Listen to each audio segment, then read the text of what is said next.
right? So we want to have some wrist mobility. And all you're going to do is take a seat or kneeling position, kneeling preferably because we're going to come forward. And right now, just kind of twirl your wrist around. You can just move around a little bit. Get some energy going into the wrist. Shake them. Yep. And then you can take your hands and you're going to go like this. Thumbs down, cross it. Okay? And then you'll just bring it through. And back out. Right, a couple times like that. The other thing is we're always going to be breathing through the arm balance practice, right? I see a lot of people holding their breath. Now check in, switch, opposite. I feel the difference. I feel this kind of in my thumb part of my wrist when I do it. It's an area for me that's really challenging. Awesome. Interlace your fingers, press your palms forward. Press, press, press. Look which pinky and thumb is on the outside. Switch it, opposite pinky and thumb, and press again. All right, real simple. Fingers come down, palms pressing flat, and then you're going to give yourself a little bit more by shifting your shoulders back. Now some of you I already see are hyperextending in your elbows, so what I want you to do is bend your elbows a little bit. Yeah, put a little bend, and that's actually going to create more of a stretch most likely, keeping the palms flat. Yeah? And throughout, smart-ass comments, silly comments are totally welcome. I've got Michael and Gabby here, so I'm totally expecting it to happen. Everyone else is welcome to join in. If you have questions that you want to shoot in, I want to have fun with this. I don't want it to be a really serious thing. Yeah, cool? All right, so here's what we do next. This one can be very intense, and it's, I don't know if you know this, but I do Brazilian Jiu-Jitsu, and it's all about joint locks. Well, we can create a self-joint lock here by doing this. Bringing the back of your left hand, I'll mirror you, back of your left hand down. Now, what does your elbow want to do? Bend out. That's what keeps you safe. Because if I rotate my elbow this way, I now have what's called a wrist lock. In Jiu-Jitsu, that's awesome. For us, not so much. It's being done to you. So you want to be very gentle as you do this, and that's going to stretch the forearm here. Okay? And if you can do both at the same time, I guess go ahead. There's not a chance for me. Not going to happen. I'm just going to switch one at a time. So my elbow goes out to protect my wrist. It keeps it so it doesn't break. And then I'm going to kind of overdo that mechanism and say, oh, we're going to go this way. It's okay. Tap, tap, tap. All right, cool. Now we're going to go like this. We're going to go fist to the mat. And you can kind of sit back on your heels, feet like this. And what we're going to do is we're going to roll the fist out. So you're on the back of your hands, and you're going to hug your elbows in, kind of like what we just did, and you're going to pop back up onto your fist and go really strong with your fist. Okay? And then do it again, and fingers are going to spread. Try to get your pinky nails and thumbnails to touch down. And then as you come back up onto your knuckles, squeeze your fist. Do that 3 more times. Open it. And then when you're here, you look at me. My elbows are naturally bending, so I'm going to then straighten a little bit. Oh, that's it. And then I'll go back into it. We'll do that maybe one more time. Okay. And then from here, the elbows in. Awesome. What did you declare? Joy? On your wrist. You declared something. Oh, joy. Yeah, I declared great. Oh, okay. Okay. Yep. All right. We're talking about something days. Feel like that. All right. Go ahead and shake out the rest of it. Shake them out. Shake them out. Shake them out. So we're going to go into the entry-level stuff. And if you took my class this week, I already started talking about it. The difference between crane and crow. Crane and crow. We hear them used loosely, the terms all the time. Bakasana, which is which one? Crane. Kakasana. Kakasana, crow.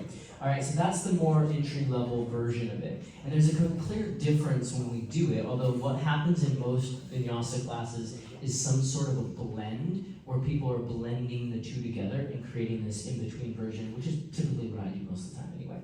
So the first one we're going to do, I'm going to show you the pose, and then we're going to prep the body for it, because there's a lot of core and bandha engagement in this. So first one is crow. The knees go on the outside of the arms or the elbows, knees on the outside, and my elbows are like the crow's knees. And the crow's knees bend backwards, the opposite direction of ours, but the same way as our elbows, right? So I'm going to end up looking like a crow with its wings tucked in. Okay, that's the goal of this. I'm going to shift, squeeze using my adductors, inner thighs, which we're going to prep here in a sec. I take my gaze forward and hold. It's all inner thighs, hugging, and it becomes a counterbalance. I'm going to show you this really cool technique Feel free, if you want a video, especially if you're a teacher, this next technique that I'm going to show is how to set it up after we prep the core. It actually is a video that I posted that went viral because of the instructional component to it. So feel free to take a video of it and use it. So everyone onto your backs first. You're going to take your block and you're going to hug it, place it between your knees, big toes touching. Okay, just real simple like that, right? Now, head's going to go down on the ground to start. You got your big toes touching, your block squeezing between your knees. You want the block long, as long as you can get it. So it's the longest width, not thin, not narrow, not in between, no Goldilocks. Let's go really wide block. There you go, Ken, good. Okay, so from here, now, just reach your hands up to the ceiling, like the ceiling is the floor, and then use your rectus abdominis, your upper core muscles, your six-pack abs, you know those, right? Just crunch up and touch the ceiling. Hold that. Now, bring your knees and squeeze them in as tightly as you can get. So ideally, your knees are moving toward your armpits. This is kind of a crane-crow combo, because this is what we're doing. Now, everyone bend the elbows. Yeah, bend the elbows. It's called outside of 90 degrees. So you're not 90 degrees, you're a little bit greater than 90-degree angle. Yep, there you go. Outside 90, that's our holding position. So this is the core activation. Now, in the arm balances, typically, it's an isometric muscle contraction, meaning you're holding the muscle contraction, right? Like hopefully you all are doing it right now. Hold it. Yeah, the whole time. Squeezing everything really tight. And you're hugging your knees to that block, right? Awesome. Go ahead and set that down. Now, what tends to happen when we get into crane and crow, people start to slip. And as I joke about it, people make the excuse of using the sweat made them slip. It just means it's not core engagement. And if anything happens and this starts happening, basically, I'm releasing my hip flexor muscles, which are the muscles that pull the knees up, and I'm letting go of my core and my bandhas, the energy bandha that pulls everything up. So we're going to work on a technique. You're going to pair up with someone next to you. They don't have to be your friend. You don't have to know them. It's okay. And we're going to do this little sit-up technique. Okay? I'm going to demo over here. Leah, do you mind coming up on stage with me? So Leah is going to come up here, and I'm going to show her what we're going to do. I don't think she's ever done this with me. So line her back.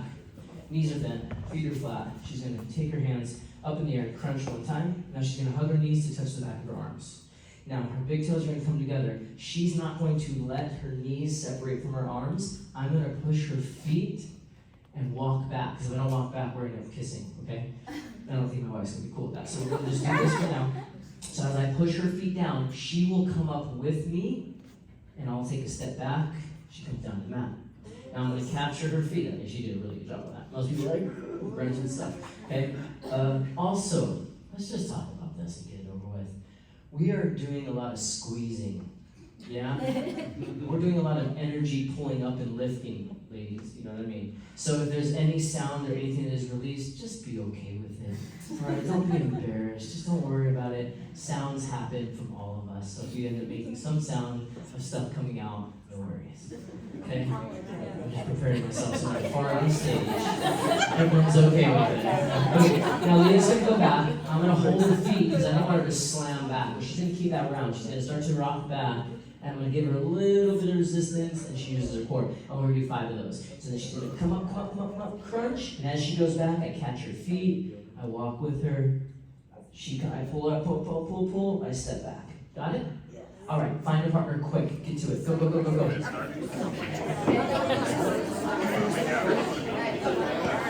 Leah, will you come up here with Cam? Is there anyone extra? Come on over here. Yes. Okay, keep arms touching. Good. And when you pull them up, you gotta step back. Yeah, let's do this. Let's go to Tammy's back. Nice, great job. Squeeze it tight, squeeze it, use those bandhas. Have them go back slow. Hold their feet, let it go back. Don't let them slam on you. Awesome. Ready? No, don't.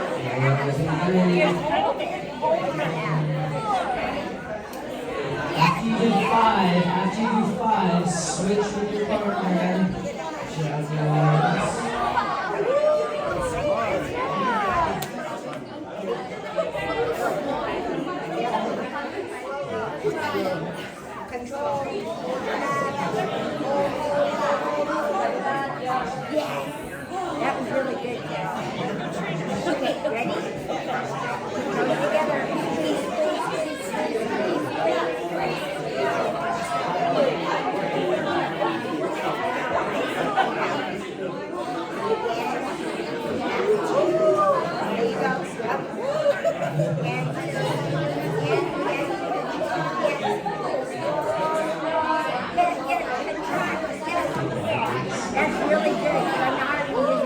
All right, did everyone get their turn? Good job, good job.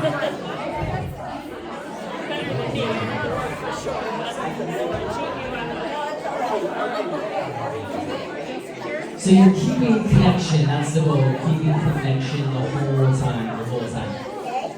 Get it, Park, come on. Oh, yeah. Good job.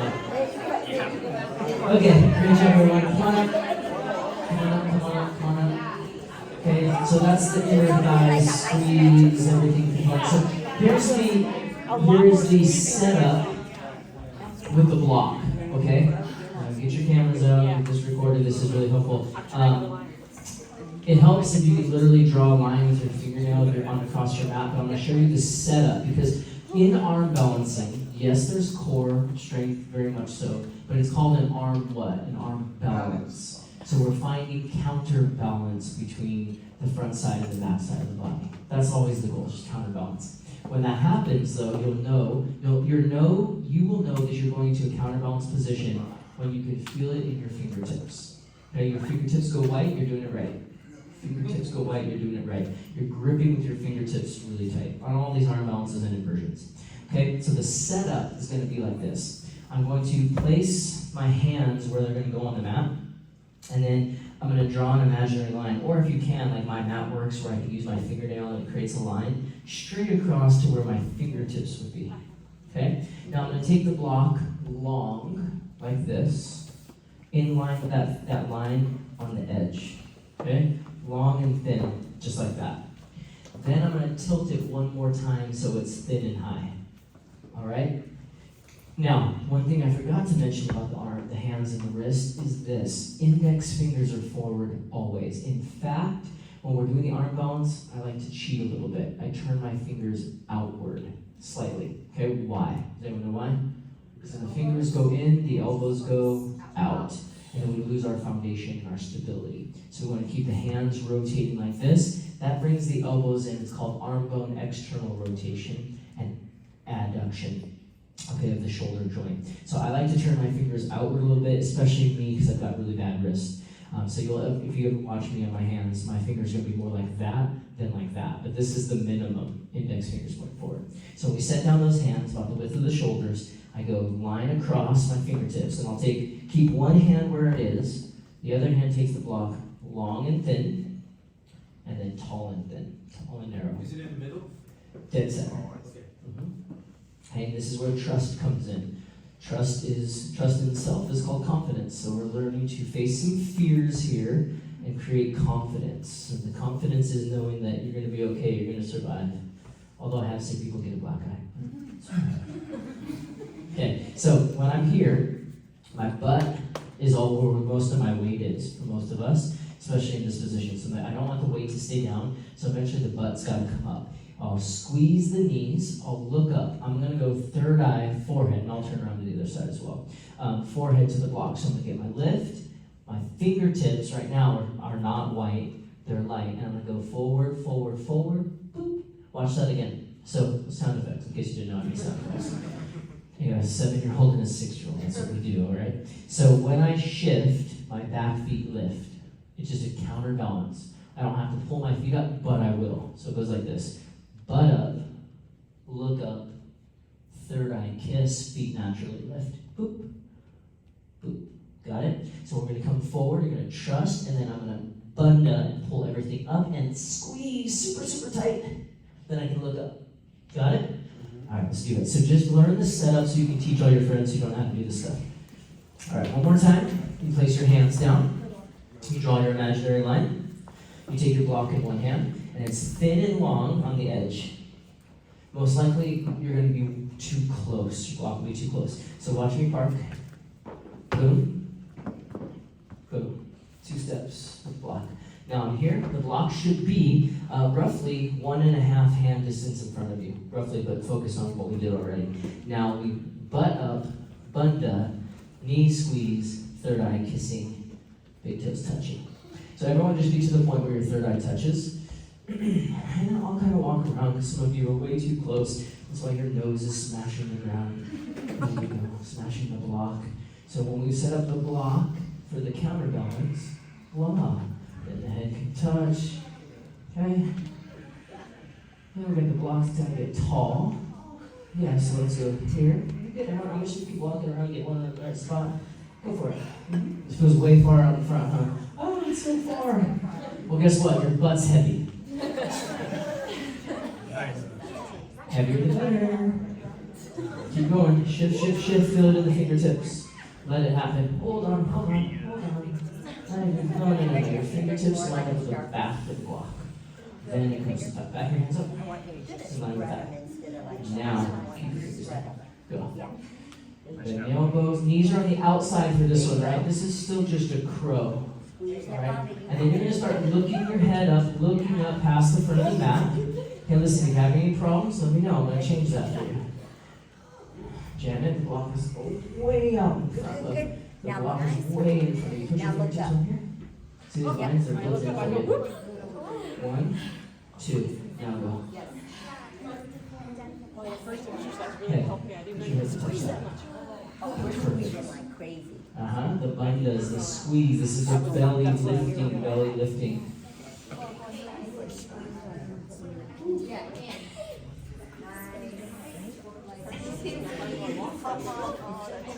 240. That's the answer. You'll know that you're not forward enough if your feet fall down to the ground. You know if you're too far forward if you almost fall on your face. But this block gives you the exact distance for the counterbalance, where you need to be. Okay? And your fingertips, your hands will be flat completely. Any questions? Everyone get it? Okay, you're not coming far forward enough. So it's back your hands up, back your hands up. Now forward. Hands wider, fingers out. Go wider, hands wider. There you go. Now go all the way forward. There it is. It has all to do with how far the block goes forward. If the block's too close to you, you won't get the counterbalance, you won't find the lift. Do you need the block? No, of course not. But it gives you that target position to find out how far you need to go. Cool? Any questions? Crow. Ka-kasana. Crow. So what comes next? Bakasana, which is essentially the drill we did before this. That knee hugging drill is Bakasana. Now, traditional Bakasana is arms straight. Not for me. Okay? Not going to happen. My wrist mobility isn't there. I don't want it to be. It's not necessary for me. The traditional posters you see out there, these yogis who do yoga for a living, like they do it for a living, right? They'll just teach it. Maybe for them, that's great. Maybe for you, it's okay. But when we start to go arms straight, the shoulder's going to come forward quite a bit, and that's a lot of pressure on the wrist. So the way I teach it is with a bend. Outside of 90, this is 90, this is outside 90. 90, I'm going outside of 90. And then I start to work it a little bit straighter. Now, what's really going on here, Jason? We're using our core, not the sweat. We're not going to use an excuse that the sweat is why I slipped. If you use your core, let's see if I can do this. This is what actually would happen if you're doing full core engagement.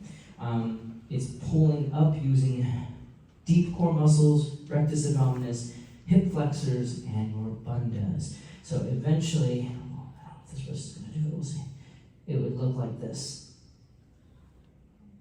There. So it's just the core that is holding everything in. And the hip flexors quite a bit. That means I don't have to have the resting position, knees on the back of my arms. So what's going to happen for a lot of people who are newer to this, or who have less muscle density, we all have different tonality to our muscles. The more dense your muscles, the less chance of getting bruised with your knees on the back of your arms. If you're really kind of like thinner, softer muscle tissue, or literally thinner, the bony push is going to be more bruising, right? Can happen. The less, if you want to avoid the bruise, use more core. Okay? What we're going to start doing though is finding the sweet spot. As high as you can get between your elbow and your armpit. That's the goal. We're going to start from a higher position. Now the block still stays in the same space. However, you'll see with me, because I'm lifted higher, my head won't touch. It won't reach. 1, 2, I'm up.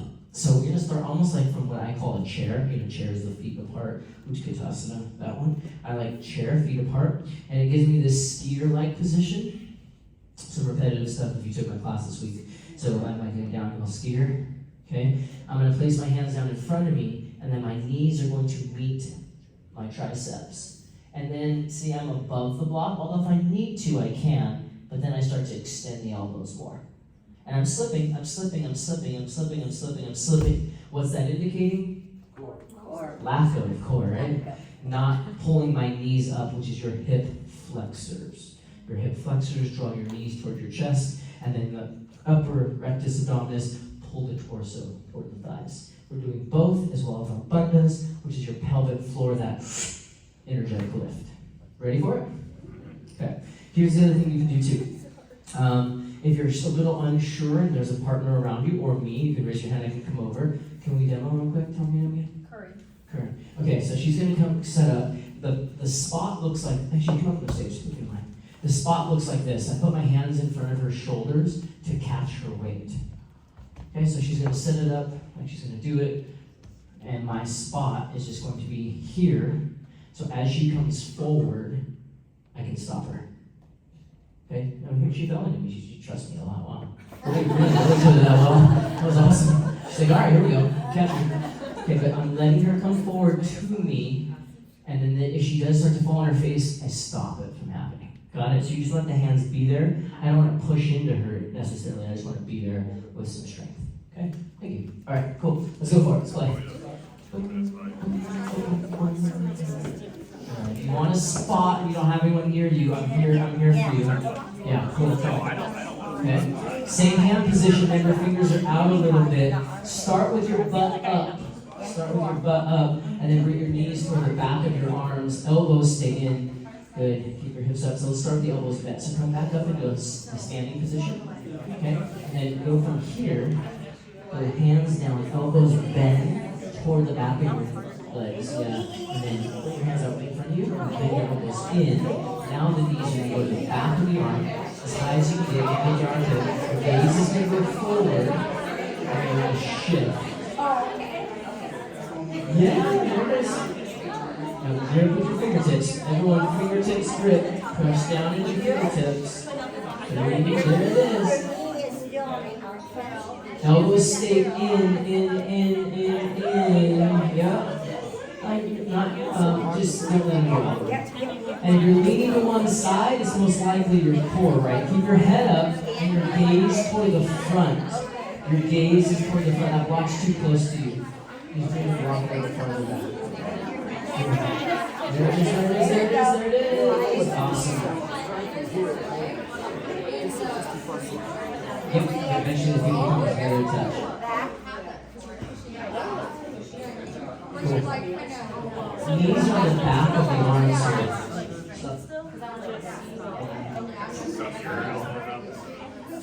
And let those elbows bend. There it is. That's nice. Super high. Bring your toes to your heels. Cool. Anyone struggling? I love when people are struggling. If you don't struggle, I can't help. Okay. Fingers up. Yep. Big shift. There it is. I'm going to go a little wider. Bend the elbows. Good, Danny. Nice. All right, so let's check out, like my homie Jason in the back. He's strong enough and into this place where we can start to do some pressing up. Okay, pressing up happens. And the reason, there's a couple reasons why I can do the press up. It has everything to do with my anatomy. One, I'm just going to own it. I'm petite. I'm a petite man. I'm light framed. I'm small. I'm proportioned in my arm length. And then I also have an anterior pelvic tilt. Like that. Right into my pelvis, like tilts like that. Why this helps to go from crow to handstand or crane to handstand is because what I'm doing in my crane or my bakasana, my back is rounded like what? Cat. Cool. And I need to get to a handstand, which means my hips need to stack, which means I need to get into cow. And my body naturally wants to go cow. Okay? So it's easy for me to flip the pelvis, to get the pelvis to flip, to go from cat to cow while I'm upside down. Okay? So it's all about the butt. Okay? It's really, in my arms are bent a little bit, but the pelvis flips. That allows the weight to come this way and to stack, because that's eventually what a handstand is the stacking of the joints. So that's how the press happens. Those of you that are getting close to it, you go to a wall here. My head. Boop, perfect. And what I do is I basically throw my butt into the wall. That was exaggerated, obviously, but that's how much it has to happen. It has to be this big anterior pelvic tilt to get there, okay? That's next level stuff, but for those of you that are looking ahead, as we all should be, at some point, looking to what's possible, that's what's possible from it. And I know some of you in the room, you're probably pretty close to that. These things are just flipping it. Okay, what was brought up was another pose. Is there any questions with Bakasana? Felt ready for that? Yeah? Good. Same with the elbows. Always. Yeah. I mean, and I've been telling everyone, just exaggerate it. There's no cheating because there's no competing. It's not a sport. We're not competing because there's no such thing as cheating. So cheat your fingers out. Yeah? Just turn those fingers out a little bit. It's going to help quite a bit. Just enough. Like for me, I do a lot because like I mentioned, I got injured thumb joints and really immobile wrist. So I go quite a bit, more than most people. Okay, even in my down dog I do. But that's just for me. I learned to adapt for my anatomy. Okay, yes, Ken. So, how do you jump back from that? Ah, yes, that's what we'll go next. It isn't a jump back, it's a fall on your face. Pancake. That's how it starts, right? You have to just be willing to commit. And the commitment is your legs extending, okay? Now, ladies, I've heard that it's not very pleasant to smack your chest on the ground, okay? Guys, I know it's not pleasant for us to smack our lower half on the ground. So the main goal is to catch your toes underneath. So if I'm in crane, or crow, here, what I have to do, I don't change anything up top. I simply just watch, I'll go in slow-mo. Extend, extend. But at the same time, I'm just extending my legs behind, okay, I'm shooting my legs back when you want to do it fast, but what am I making sure I do? Catch the balls on my feet, okay? So, again, here's how it goes. I'll do it in somewhat slow-mo from here, so I'm like, okay, I need to catch my toes. I'm here, I'm falling, and then I go all the way down. Is that core or arm or how you get the feet back? Commitment. Not for real. This is cool about yoga, right? It shows us where we're not showing up in life in other ways. Do you have a hard time making decisions? Yeah. Well, guess what? You're probably gonna have time to shoot your legs back. Do you recommend doing one before two? I do not. Just do both. Just do both. Smack your face like pancakes. Listen, this you're not going to get really hurt. It can be uncomfortable, yes, on your chest, uncomfortable on your groin, uncomfortable. You're not going to hit your face. You're not a toddler. You know to like lift your face when the ground is coming next to you. Like my son, he's like, ah, smashes the ground. We're smart enough not to do that, right? We're like, oh, okay, or oh, okay. So have the natural reaction is built in. It's called a startle reflex. Now, Tammy, my love over here, she just showed me something that I don't want to see, which is you launching your legs back, which shifts your shoulders back like this. This is like, I see this with all the new students who are so stoked, and they're so stoked about yoga, they're like, yeah! And then they're way back here, because they're like shooting and jamming their legs back. I'm staying forward. So, interesting enough, what's happening anytime I chaturanga, from an arm balance or an inversion or anything, I'm actually doing this. I'm pulling the heart forward and allowing the legs just to extend back. So I'm here, I'm going to bring my heart forward. Good example I always give is if my wife was lying right here, I want to give her a kiss.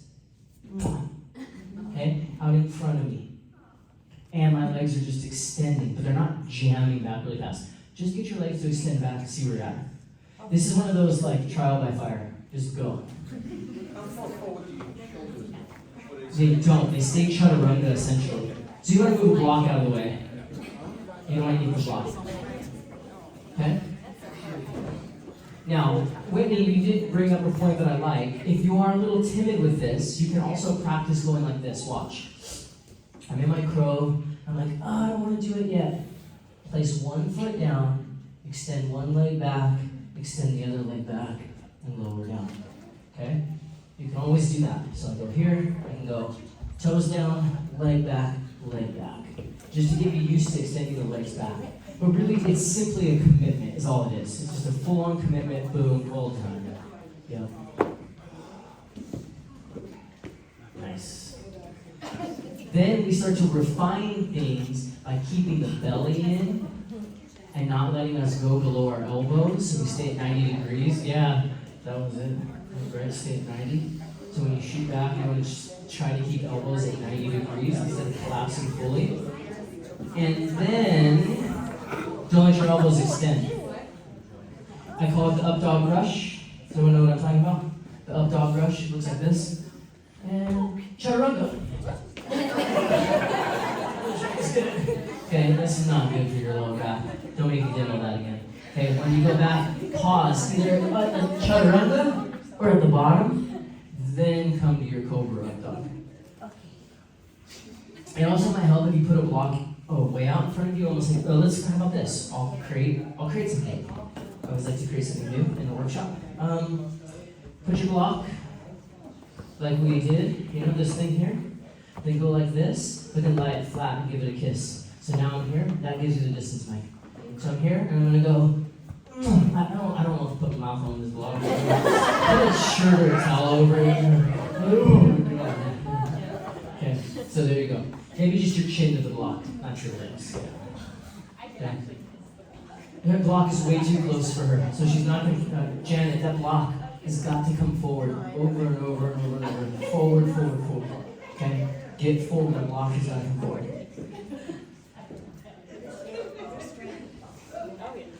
Let me ask you another question. Let's see if you can change what you're doing here. Where in life are you not committing to something? Oh, I just got deep, didn't I? Yeah, okay? Now, practice committing now. Go.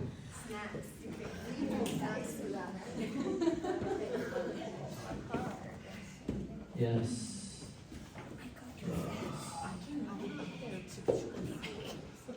Yeah. Just commit. There it is, Danny. Nice. That was floating. God, don't be such a rush to come up. That extension, huh?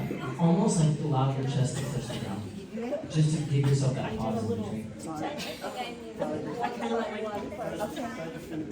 Well, you're going to bottom chaturanga, and because where I'm starting, if I'm starting here, I need to go a little bit lower, right? If I'm starting here, I need to go, because I want to get to 90. So momentum will carry me down slightly, but I don't want to go too low. Like a block underneath your belly line is nice, because that stops you. Alright, next thing.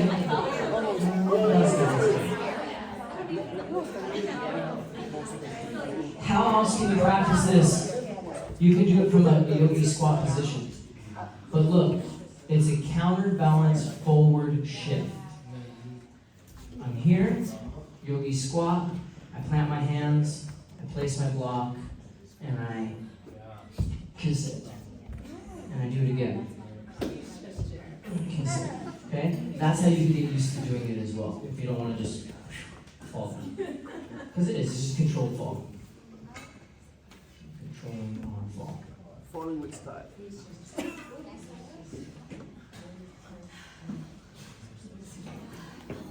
Nice. Oh, here's something to feel too as you're starting to refine this. What a lot of people are noticing, yes, Janet, that was it, is this part of their hand is peeling off the mat and you're getting this hand.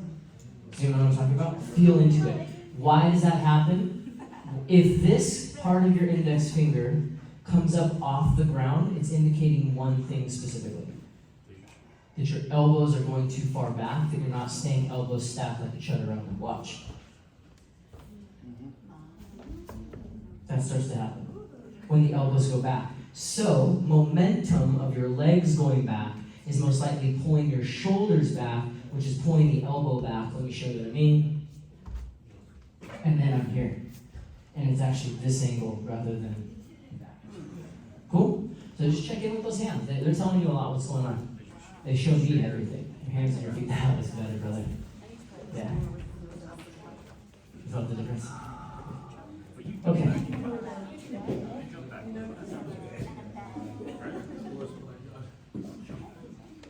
Who turned on the heat? Yeah. Alright, Jake, will you kick those fans all the way up? Just slide the buttons all the way on the far right, buttons all the way slide. Awesome, very good. Okay. So Dina asked for Ekapada, and we're gonna play with that a little bit because there's an easy, safe way to play with it, kickstand version of it. Let's consider something here. I mentioned again my anatomy for certain things like on point. Swimming Olympic race, not so much. Dunking a basketball, definitely not. Doing some of these arm balances, yes. So it comes a little bit easier for me. I have this perfect little flat point right here in the back of my tricep. I have fairly dense muscle triceps.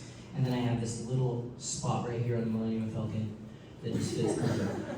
Okay, it just happens to fit perfect. Now, for some of you, it may not work that way. Now, if you're thinner, literally more petite of a woman, especially you have smaller bones, softer muscle, there's going to be way less thing to keep it on. It's just going to feel like this. It's going to feel wobbly and uncomfortable and yucky. I recommend aiming for the bone right there instead. Okay, this can help quite a bit. Elbows are going to stay in. So the setup's going to look like this. We set up my Bakasana, and there's different ways of approaching this. So I'm going to show you the kickstand version first. I go one leg against here, right? So I put my hands down, I go one knee on the back, and I just start to shift. And then when I'm ready for it, up, little lift. Up, little lift. Now what is holding my leg up? What extends the leg is your glute maximus, your butt. So if you want to keep your leg up, you got to use the muscles of your butt to hold that leg up. So my glute muscle, I go here, hold it in, and then I go squeeze. Okay, squeeze. And then you play with it like that. Okay? The other way to do it is from your crow, or crane, variation of what we're doing here. You can start to extend, and you play with this. Bring it in, extend it back, oh, toes down, butt up, knee in, bring it over, touch the side, play with it. All sorts of things to do. Alright? So if you want to play with that, go ahead. If you want to go back to Bakasana or Kakasana, do that. If you want to do your jump back, let's go 3 more minutes on that. Questions, please? Grab my attention.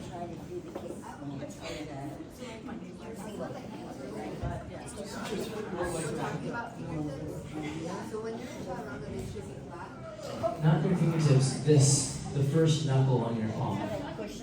That's got to be flat. If it's not, it shifts you too far back, not far forward. Yeah, right. Yeah. I just want your grip. So when I do handstand, my hands look like that. Because I'm holding.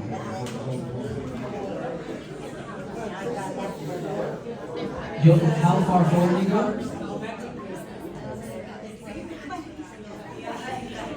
Yeah, you can use some momentum to get you going forward. The momentum just creates that counterbalance point, right? Bringing the shoulders and the weight of the head to match the weight of the leg in the back. Yep. Just know some of you aren't made for that one very well. It's just your anatomy is not made for it. Up here in the armpit or up? I go right here, dude. So where my elbow is, I go elbow, bone, and then right here, this is little. Yeah.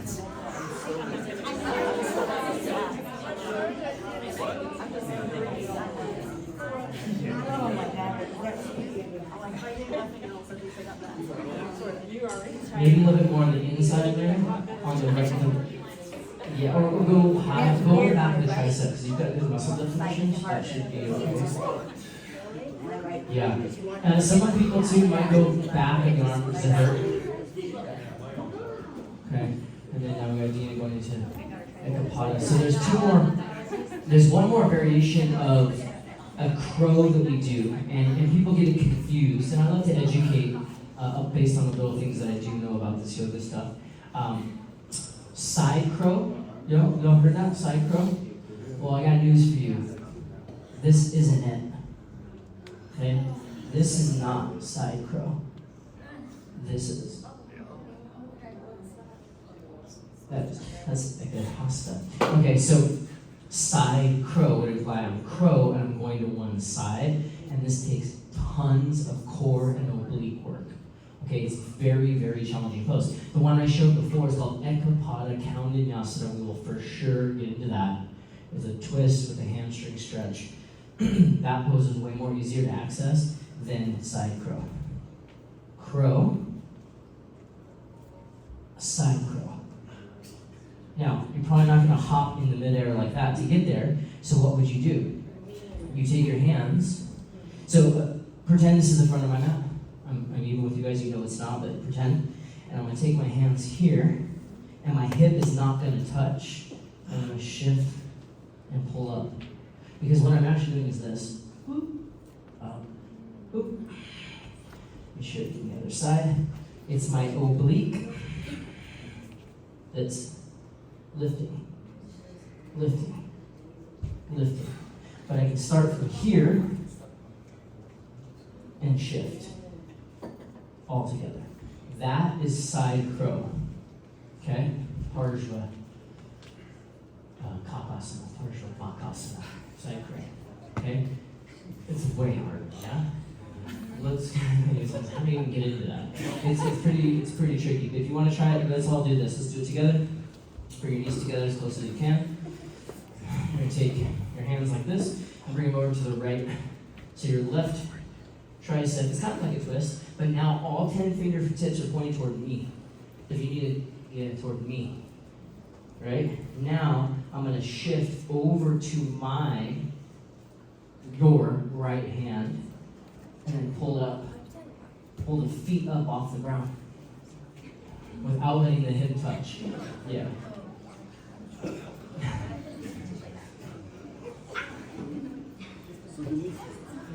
Yeah, Tina. That's it. That's full side. The knee is above the arm. Try the other side. Just do the exact same thing on the other side. And we don't want the outside arm touching the hip. We will on the next arm bells that we're going to practice to play with. So you want the top hip to be as high as you can, and there's an angle. There's an angle side. Okay. Be careful where you look, because your head takes your spine that way. Index fingers are forward, yeah. All fingers are forward.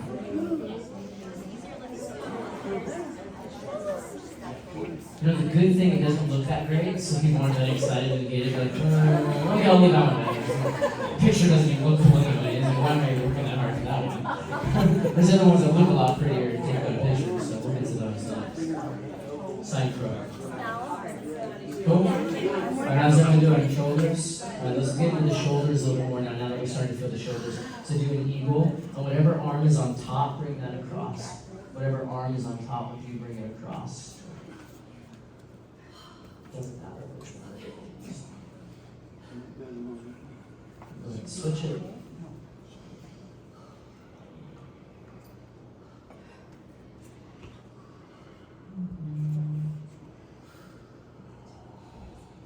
Alright, shake it out, take your hands behind your back, and push your fingers together.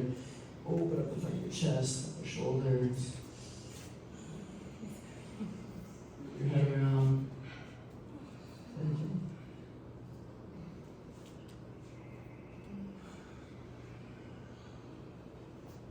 Cool. Shake that out. All right, let's get into a couple pieces about this next pose, side Ekapada Kaundinyasana number 1. Named after a sage, a Kaundin sage. Doesn't have anything to do with the shape of the pose or what it looks like. It's not like some poses have a name, it's supposed to look like the thing. Not the case here with this one. This is the one where we're in a twist and the legs extended, therefore the hamstrings being stretched. I'm going to twist and hamstrings being stretched. There's going to be core involvement. So we have 3 components to this now. We have a flexibility component, we have a mobility component, and then we have a strength component as well. So we have to address all those 3 things. So what we'll do in order is we'll go stretch and mobility and then the strength component, and we'll hit the arm balance.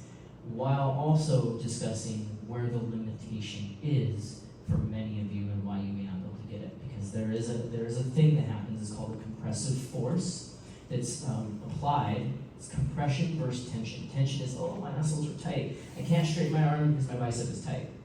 Compression says my elbow, my forearm bone and my elbow bone are meeting and there's nowhere else for it to go. Okay? This is going to happen in other places of the body, and very specifically when the knee comes toward the chest. A lot of you have this like, book, it just stops. You're like, it doesn't go anymore. And where else would that show up for you in limitation? When you step up. Does anyone have a hard time stepping up or stepping through? If you do, it's because most likely you have this compressive force in the front of your hip. So the only way to do it is to work around it. It's kind of like taking a detour around it. It also shows up in like flying monkey, skandasana, this posture here, where you can't, you have to have that. If you have to be on the ball of your foot, it's probably because of this compressive force. And the way it shows up in this arm balance in particular is, imagine I had this restriction. I don't, fortunately, but if I did, it would be like this, meaning I can't get into a carry-on suit. I can be packed in a carry-on suitcase, so right, you can take me with you on a trip. Because my knees can come all the way in, my feet can stay flat, I can get super compact. But if I had my thigh bone intercepting and going into my hip bone, or if I had a lot of belly fat, or if I had big thigh muscles, or something was in the way, I'm not going to be able to go feet flat either. And when I get into this arm balance, guess what's going to happen?